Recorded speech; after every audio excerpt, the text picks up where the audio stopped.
Joining me now is filmmaker and journalist Ami Horowitz.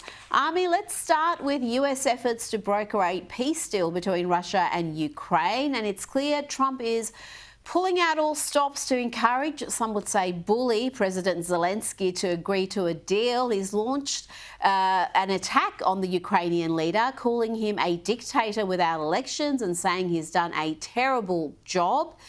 And Ami, this has shocked the world, but it shouldn't have shocked them, because if they were paying attention during the election campaign, it was clear that Donald Trump wants an end to this war and he wants to stop sending billions to Ukraine. Yeah, okay, look, first of all, let me start by saying, I've said it on this program, I've said it publicly in other places, I've been a firm and solid supporter of the war against Russia by Ukraine. And for a variety of reasons, real quick. The fact we've had this war, and this is from a realpolitik perspective, right? What this war has done, it has degraded and, in fact, almost destroyed the Russian military, almost destroyed the Russian economy.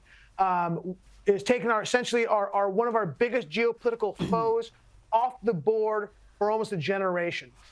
What it's also done, it has made a very clear and important message to China, which says, look, if we're willing to go to the mattresses for Ukraine, which is not as important to us as Taiwan, imagine what we're going to do for Taiwan. I think China understands that.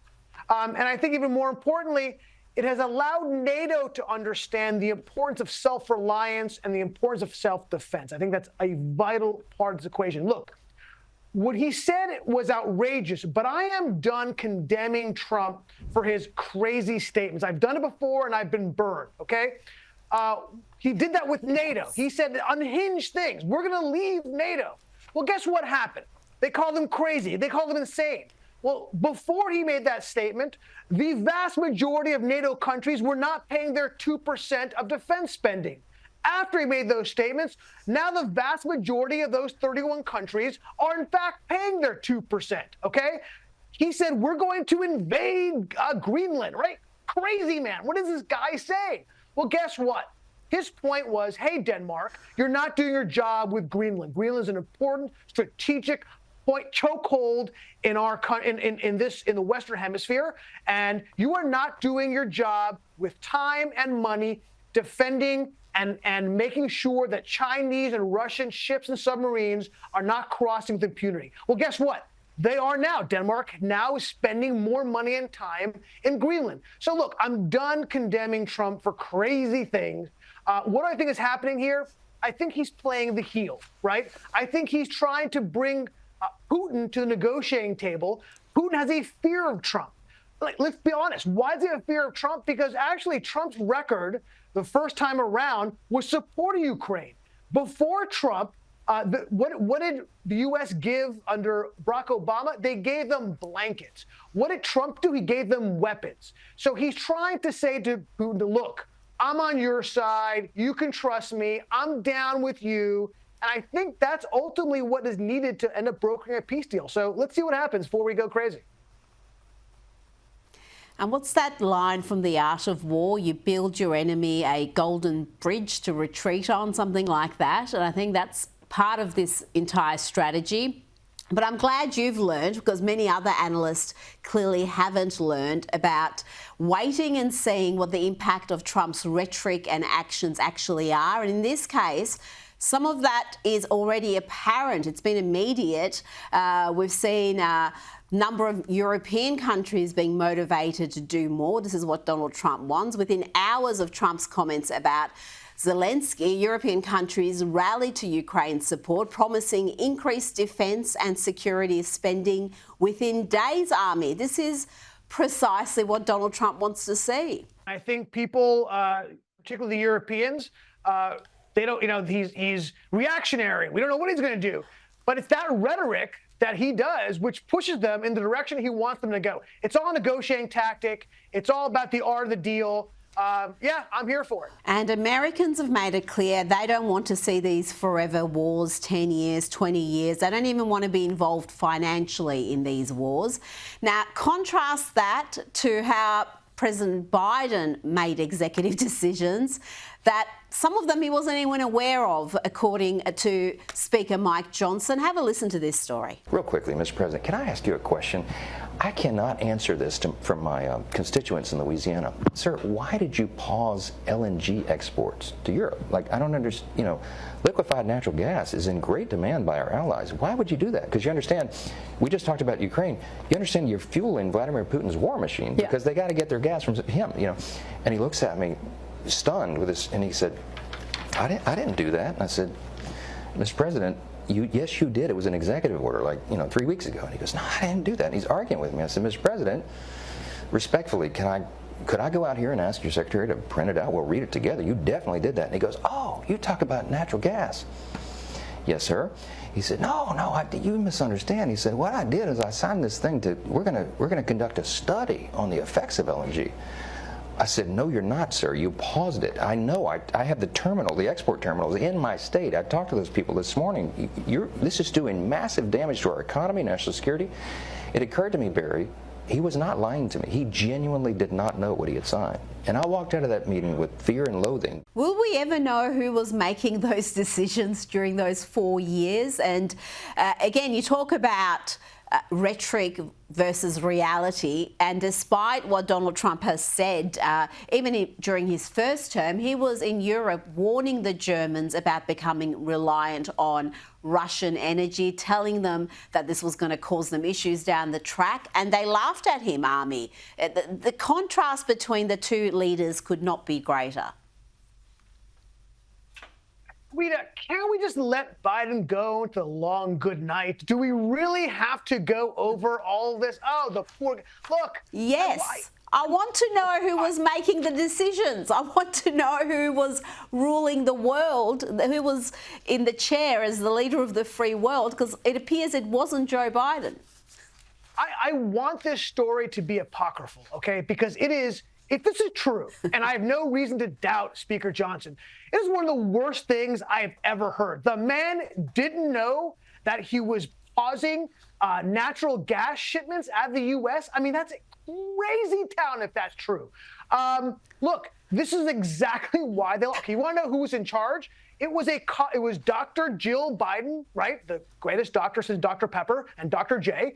And it was a cadre of unelected officials that were primarily from the Obama administration who were running the show. Of course it wasn't Joe Biden. When you're talking about rhetoric versus reality, Biden wasn't living in reality. Are you kidding me? He didn't know what reality was.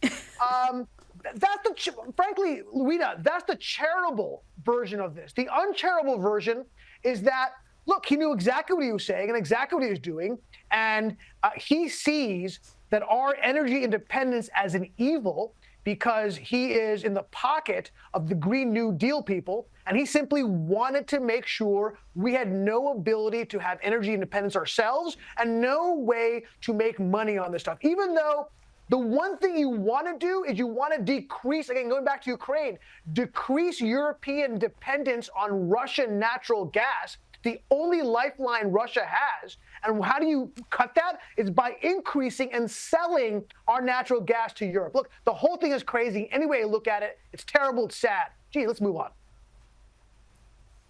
Let's move on. Let's talk about the UK. Our great friend Douglas Murray has written a fantastic piece about a poll that was released this week showing that only 41% of young British people, that's young people aged 18 to 27, felt proud to be British, just 41%.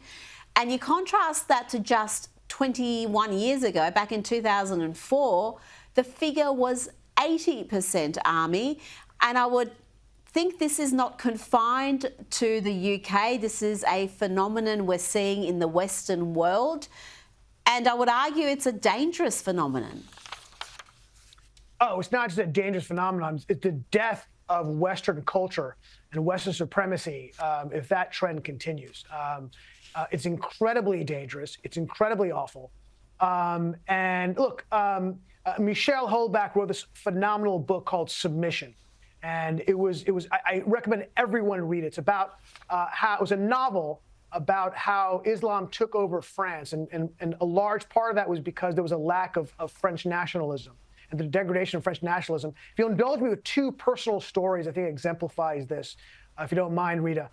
Friends of mine visited from England a couple of years ago, and their young daughter remarked to us and to their parents, she's like, I don't understand why there's so many American flags out. She was flabbergasted by it because the Union Jack is flown nowhere in England.